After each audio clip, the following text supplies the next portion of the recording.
Karen's dad is really wealthy. When he dies, Karen will get a lot of money. I think she might get around $100 million. Isn't that amazing? I'm so excited. When Karen gets her money, I hope she'll take me on a vacation. That would be so nice. Maybe I'll even ask her to buy me a car. James, what about you? I've always dreamed of getting a really fancy gaming computer. I wonder if Karen would buy me one. As they chatted excitedly, they didn't notice the look on my face. On the other side of the door, I held onto my purse tightly. My name is Karen. I met my husband James at a social club for people who work. We became friends quickly because we both liked the same things. We were happy together every day. One day, I got a surprising call from my mom. She said, "Karen, your dad has collapsed." What? My dad was always cheerful, cracking dad jokes, and he seemed healthy. He ran his own company smoothly. It was hard to believe he collapsed. Worried about him, I left home right away and took the next train to the hospital my mom mentioned. My dad was incredibly kind. Even with his busy schedule, he always made time to play with my brother and me. He was a wonderful father who loved carrying us on his shoulders. I remember how emotional he got when I read a letter to my parents at my wedding to James. It's a memory I'll never forget. So hearing that such a loving man collapsed was hard to believe. When I got to the hospital where my mom was waiting, she turned to me. "Mom, how's Dad? Is he okay? Karen, please stay calm and listen." My mom looked at my dad lying on the bed with his eyes closed as she explained. Dad had collapsed suddenly at work and was rushed to the hospital. Despite many tests, they couldn't find anything wrong, and they didn't know why he got sick. More tests might find out what's wrong, but they could also make Dad feel worse, my mom said. I decided to stop the tests. It looks like your dad will have paralysis on one side of his body, so he's going to need a lot of care. Yeah, that's right. Even though she seemed worried, my mom stayed calm. My mom has decided to take care of Dad. I could feel my mom's strength, but I was also really sad that my dad wouldn't be the same. Just then, my brother burst into the room. "How's Dad?" he asked, out of breath. Mom explained Dad's condition to him, just like she did to me. "Mom, you can't take care of him alone. I'm nearby. I'll help." "Thank you, but focus on your own life. You have your own family to take care of." My brother agreed, saying, "I understand." My brother got married before me and now has a 4-year-old daughter. I'm the one with more free time since I don't have kids yet, but it takes me an hour by train to get home. Even though I'm far away and it'll take time, I won't leave everything to you and Mom. If anything changes with Dad, tell me right away. "Karen, did you tell John you're here?" My brother suddenly asked, reminding me that I had left the house without letting John know. Seeing my worried expression, my brother said, "You should call him. John must be worried." So I hurried out of the hospital room to find a quiet spot to call him. When John answered, he asked, "Karen, where are you?" I was so worried. Hearing John's voice calmed me, but I couldn't hold back my tears as I explained that my dad had collapsed and needed care. John was shocked. "You're lively, Dad." But he spoke gently to comfort me. I felt grateful to have married him. When I told him I was coming home, he said softly, "I'll make dinner. Just be careful on your way home." It seemed Dad would stay in the hospital tonight. My mom and brother were also heading home, so I decided to go home too. When I got home, John had prepared my favorite meal. It must have been tough. "Have something you love to cheer up," he said, pulling out a chair for me. His kindness brought tears to my eyes. John usually stays calm, but he's incredibly caring when I'm feeling down, which always touches me. After thanking him for his comfort, I went to bed early that day. The next morning, feeling a bit better, I told John that I wanted to help take care of my dad sometimes, and he agreed happily. Also, it turned out that John had informed his parents about my dad's condition, and they offered to help with chores while I was away. I was surprised and grateful to receive such support from John's family to assist with my dad's care. When I called to thank them, John's mom chuckled and said, Your dad is like family to us. You don't need to worry about a thing. When John's parents arrived at our house with smiles on their faces, asking how they could help with chores, I was surprised. They, like John, are usually calm and composed.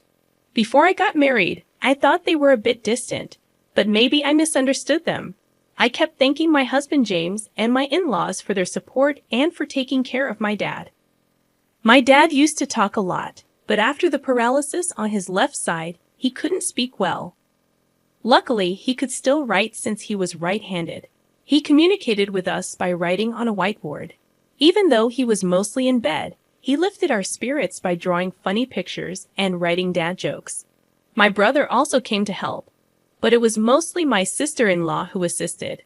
With her experience as a caregiver, she patiently taught my mom and me how to help dad.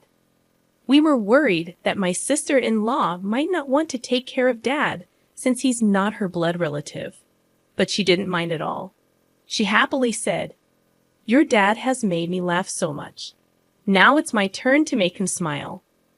Seeing her enthusiasm made me realize that my brother had married an amazing person. My brother may have a great spouse, but I'm not falling behind when it comes to having an amazing one myself. My whole in-law family supports me in taking care of my dad. Every time I go to help him, they ask how he's doing, and I'm really thankful for their care. But then I realized it might all be a misunderstanding, just by chance. One day, I left the house to go see my dad, but when I got to the station, I realized I forgot my wallet. Feeling annoyed with myself, I went back home. Usually, when I went to help my dad, my in-laws would pitch in with chores, so I thought they'd find it funny that I forgot my wallet. I went inside, got my wallet from my room, and went back to the front door. That's when I overheard a conversation between James and my in-laws in the living room. "So, Karen's dad isn't going to pass away anytime soon, huh? I'm getting tired of waiting." I couldn't believe what I was hearing. I stopped in my tracks, wondering if I misheard. Quietly, I tiptoed closer to the living room door and pressed my ear against it, listening carefully. "Anyway, how much do you think Karen will inherit when her dad passes away? It doesn't make sense for us to be nice to her unless we get a big share. Her dad is really rich. She's probably going to get more than 100 million, right?" Wow, that's amazing. I can't wait. When her dad passes, I hope Karen takes me on a vacation. That'd be nice. Maybe I'll ask her to buy me a car. "James, what do you want?" Their conversation filled the room with excitement. On my side of the door, they probably had no clue about the expression on my face. I gripped my wallet tightly, feeling a mix of anger, frustration, and sadness. Careful not to make a sound, I quietly left the house, my mind swirling with emotions. I headed straight to my parents' place. If I thought my in-laws were being unusually kind, now I realized it was all for the sake of money. My dad's inheritance was significant, but I couldn't bear the thought that my in-laws were eagerly waiting for his demise. Unable to clear my mind, I sat on a bench at the local station near my parents' house. The echoes of James and his family's laughter replayed in my head. I can't forgive them. Never. They're all foolish, just laughing away. I made a silent vow to seek revenge on James and my in-laws, who only saw dollar signs when they looked at my loving father. Despite hearing their greedy conversation, I played along, pretending I hadn't heard a thing whenever they asked about my father's health. I maintained my polite demeanor and thanked them as usual. I decided to take advantage of James and my money-hungry in-laws as much as possible. I spent more time caring for my father and dumped household chores on them without hesitation. My in-laws, eager for their share of the inheritance, gladly complied with my requests. I noticed their faces tense up sometimes, but I paid it no mind. About a year later, my father's condition worsened. Though the doctor assured me it wasn't urgent, I felt relieved. However, I informed James and my in-laws that my father's condition might take a turn for the worse soon. It seemed like the news they had been waiting for, evident from their barely concealed grins. With a calm demeanor, I handed them divorce papers and said, "Thank you for all you've done. Please, let's get a divorce. James and my in-laws were stunned, but I continued with the lines I had prepared. So James, mother-in-law, and father-in-law, you were all after my father's inheritance, weren't you? I heard everything. Mother-in-law wanted a vacation, father-in-law wanted a new car, and James, you wanted a gaming computer, didn't you? I can't stay with people who seem to be waiting for my father to die. The looks on your faces just now were truly ugly. It's like I could see your greedy thoughts of getting money when my father passes away. As I spoke, my expressionless face seemed to frighten them. My in-laws were frozen, and James, holding the divorce papers, was in shock, opening and closing his mouth. I had no reason to stay in that house anymore. You can send the divorce papers by mail, but if you don't, I'll get a lawyer. Please do it within a week, I told James before getting up. I grabbed the luggage I had prepared earlier and left our home. During the train ride back to my parents' house, I felt the gentle sway of the seat. When I arrived, my parents were there waiting for me. Since I had already told my mom about what happened, she hugged me tightly and said, "You did the right thing." It was the first time I cried in my mom's arms like that since I became an adult. The next day, James and my in-laws came to my parents' house. I decided to stay hidden and see what would happen. When my mom opened the door, James and my in-laws were kneeling outside. "We're here to apologize to Karen. There seems to have been a misunderstanding. Please let us apologize properly," they pleaded. "Misunderstanding? My daughter overheard your conversation. It seems you've been eyeing my husband's inheritance. I don't want to have anything to do with people like that." My mom sharply dismissed them. James persisted, pleading to see me again. "I can't let you see her because she doesn't want to. What she wants isn't your apologies, but for you to fill out the divorce papers. Have you done it? Hand them over quickly," my mom insisted. "Please just give me one more chance," James begged, but then the sound of a cane tapping caught everyone's attention from deep within the house. We all turned to see my father, leaning on his cane with the help of my sister-in-law. James looked shocked to see my father in person for the first time. With a whiteboard in his hand, my father had a message for James. It read, "I won't let my daughter stay with someone who can't make her happy. Divorce her immediately as she wishes." The message, written strongly, seemed to hit James and my in-laws harder than anyone else's words. They finally realized there was no point in arguing further. Slowly, James and my in-laws stood up. "I filled out the divorce papers. Here they are," James said, handing the papers to my mother. He promised to let me know once he filed them with the city hall. And then my mother sent him and my in-laws away. Emerging from my hiding spot, I said, "Thank you, Mom and Dad." My mother smiled gently while my father chuckled and wrote a message on the whiteboard.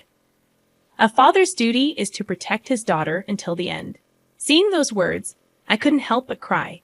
Despite his paralysis, my father remained the same kind and caring person. I had initially thought he had changed, but he proved me wrong. He was still the dependable father who always put me first. "Dad, I hope you live a long time," I told him tearfully, and he responded with a grin. Since then, James has returned to his parents' house and seems to be living quietly. As for me, I've adjusted to taking care of my father while managing work. It's a busy life. But remembering how my father always made time for us when we were young, my brother and I never feel burdened by caring for him. Despite being half bedridden and losing weight, my father's laughter and love for dad jokes remain unchanged. My sister-in-law also finds joy in caring for him, and we're able to lead a peaceful life together.